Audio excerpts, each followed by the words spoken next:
welcome back to my channel According to Kat. So what will we be making today? Today we're going to be making a centerpiece that will go down the center of my table for when my daughter has her first communion. It is 3 pieces. It's going to consist of 3 glass vases with rocks, candles, twine, and wooden bases. So if you want to learn how to make it, stay tuned. This is what we'll be making today. I think it's farmhouse, I think it's rustic, I think it's earthy, love it. And remember, you don't need to make all 3, you can make just one. Oh, and real quick, if you would like to get more videos just like this one, make sure to subscribe. I'm going to be trying my hardest to upload 2 videos a week. And now that the summer's coming up, I do have off from school, so I will be trying my best to make even more, possibly even 3 a week. So if you are interested, make sure to subscribe. Thanks, and let's get into the video. So the first thing you'll need is Waverly chalk paint in white. You can get it at Walmart. I usually get the big size because I use it quite a bit. You see those wooden bases right there? I get those from Michael's. They are 99 cents each. I love them to put vases in or what have you. They are just the cutest things. And you can make them your own since they are just plain wood, unfinished wood. So I'm going to be taking off all the labels and I will be painting the base white. I believe I used 2 coats. But again, I used very thin coats so they dried quickly. And by the time I was finished with the 1 coat and filling the vases with rocks, I could go back and paint the 2nd coat. So I'm just getting in all the areas. I do paint underneath because weird. I need to have it all finished. I don't like underneath or backs not finished for some reason. Okay, so I got the stones from the Dollar Tree. I ended up using 3 bags of stones for this project, and that way you will have enough for the base as well. So I start putting my stones in, and I try to make each of the vases have about the same amount, and I level it off. This is kind of where I made my mistake. I should have put a little bit in each one, make sure that they're at the same height, get my candles, put that in, and then fill up the rest. Because once I started digging the candle into the rocks, because there's so many different sizes of rocks, I was having trouble getting the candle to the same height on all 3. You'll see what I mean in a second, because I have to even take out some rocks to make it work. So this is about how high I wanted it, and I was going to put the candle in so it would even move up a little higher inside the vase.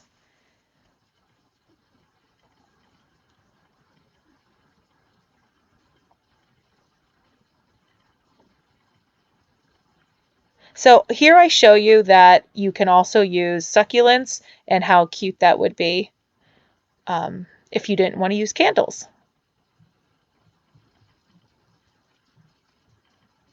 It is really cute with those succulents. Just make sure you get the smaller ones so they fit in there nicely. Okay, so now I got the votive candles from the Dollar Tree. Oh, those vases are from the Dollar Tree as well. I'm sure you do know that because they are in so many videos and so many people love them. Okay, so right here you can see, like I'm trying to get it in, and that's not working. So I gotta take some out, and then even when I put them back in, I have trouble making them all the same height. So what I would do next time is take a cup that's all the same size, put that in, put the candle in, and then take a handful and put it on top. So that pretty much just makes it much easier. Now I'm trying to stabilize the candle with some rocks. See how low that one is? I fidgeted with these things for a long time. I don't show you at all. I'm a bit of a perfectionist at times. See?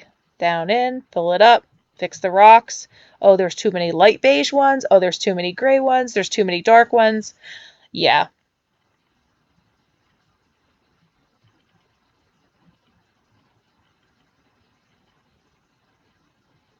Sometimes my OCD kicks in.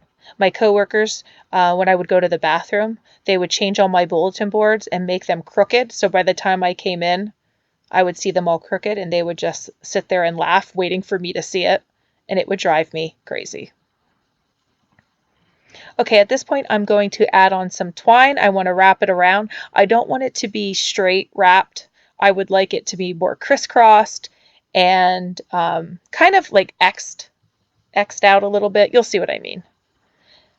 Hint, it is much easier to turn the vase than it is to wrap your hand around the vase. You'll see what I mean in a second.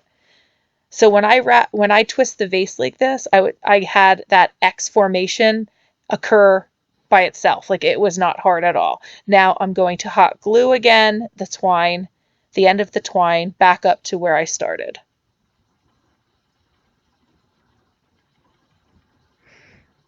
Oh, and when you're going to cut it, make sure you hold on to the other end because when you cut it, it just falls. I don't realize that, I think, until the third one.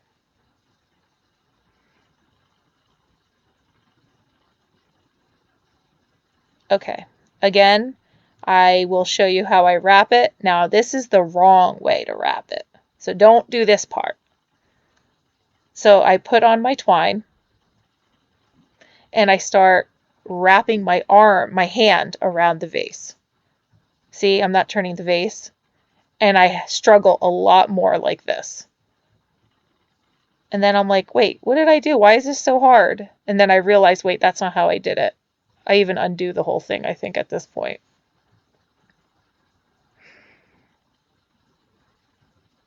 Now I realized it. You got to turn the vase. Much easier.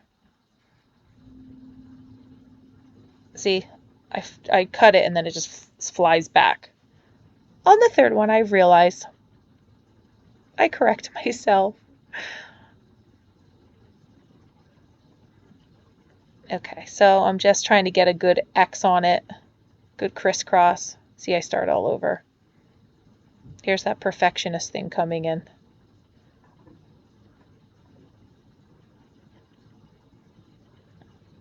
You know, and the reason I do love Farmhouse is it's a little more forgiving and you just don't take yourself as seriously. And if there's mistakes, it's okay because Farmhouse looks good with those mistakes, with those chips taken out or something's a little uneven because it's homemade and all those good things. So I do like Farmhouse for that reason as well.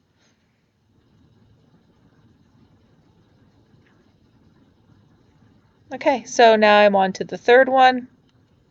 This is a really easy project, but when it's done, it looks so pretty. I got so many compliments at her communion this weekend, and everyone loved it, and they thought, wow, that looks so awesome. But you'll see even at the end, I brought it upstairs to put in my house. And when I did that, I didn't have the stones at the bottom of the wooden dish. And then I just felt like something was missing. Like I loved the way it looked, but I thought the wooden base was just a little too stark. And so I had leftover stones. I went upstairs and got them and just kind of put them at the bottom. And then I loved it even more. It was just what it needed.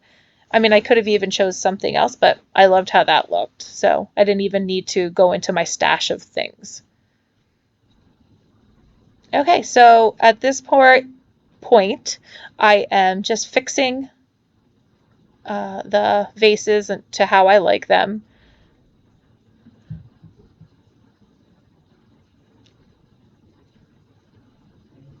And I place them in the wooden trays that I got from Michael's. I love how they look. I really do. And again, you could be using succulents in there. You could be using flowers in there, one little flower at the bottom. There's so many things you could do with this. I really love those wooden trays as well. I'm going to come up with some more DIYs with those because I just like them.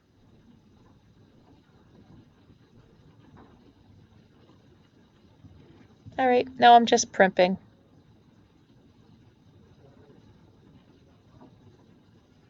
Now, look at what I'm doing here. Look at that vase right there on the edge of my table. Like, what? What? Why do I do things like this? Do I not know? Oh, just fix that little wick. Look at how it's right on the edge. It's going to fall off like any second. And why do I not? I'm picking off the little strings, but I don't move that over. Now I'm cutting it off. I didn't have a lighter down there, or I would have burned off the extra strings that are hanging off the twine. So I just started cutting a few. It's okay. I don't mind that little rustic edge where it's kind of frays up. Oh my gosh, move that over. So this is what it looks like. Once I brought it up, I thought it needed a little something else. I brought some rocks up, put them inside. I love how it turned out. So right here I have it displayed on a table in my living room. But like I said, when I have people over for the communion party, I lay them out along the long table, and it looked so pretty. People were commenting, where did you get those? And like I said, you could pretty much put anything in there that you like, but I just love the way this looks, and I love earthy decor. I love rustic decor, and I don't know, I just love it. I find it to be very pretty. So I hope this DIY gives you some inspiration to create a piece that would look wonderful in your home. Okay, so thank you so much for watching, and make sure you subscribe, like my videos. It really helps my channel grow. I'm going to be uploading as much as I can, and I have so many more ideas to share with you. Again, thank you so much for watching. Bye!